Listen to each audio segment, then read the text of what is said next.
Let me start by saying that calling magic white, black, or whatever color you like is completely subjective. I'll drop a link to my video about how magic really works. Let's start at the beginning. You've all got your copy of our unholy book, the Astronomicon, right? Page 67, Heart of Oblivion, details my, sabbatical as mandated by the federal government. Danger to self, danger to others. This was back in 2008, and during this time was when I had the experience of meeting Yog-Sothoth. Reality dissolved away and I was outside of space and time, and this is where I communed with him. Have you ever met an other planar being that is the living embodiment of the universe? It can be a bit overwhelming. It's something that you will remember for the rest of your mortal days. And he hit me with a lot of information all at once. I wrote down everything I could at the time. Writing, non-stop writing. It took me 7 years to process it all. And there's still a lot I may never understand. There are other flashes that come afterwards.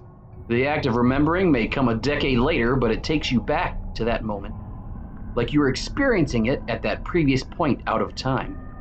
There is no difference between the two. Both exist. All of time exists in that single moment. So one of these flashes was of a surreal landscape of only black and white, a harsh threshold extreme of light and shadow, like the game Mad World that came out in 2009.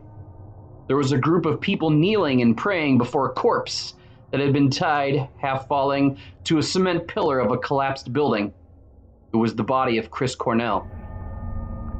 Fast forward to New Year's Eve 2016, I start having similar flashes again. Only this time it's a mixture of letters and symbols that I don't recognize and can't understand.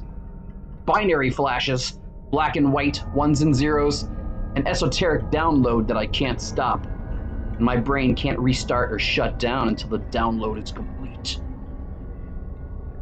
I begin deciphering this new code of an ancient language.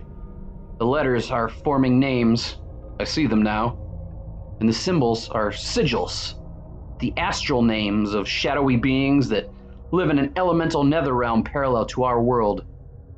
Finally, I understand what this is and why it happened, filling me with such anxiety and urgency. It was another fragment from my visions of Yog-Sothoth.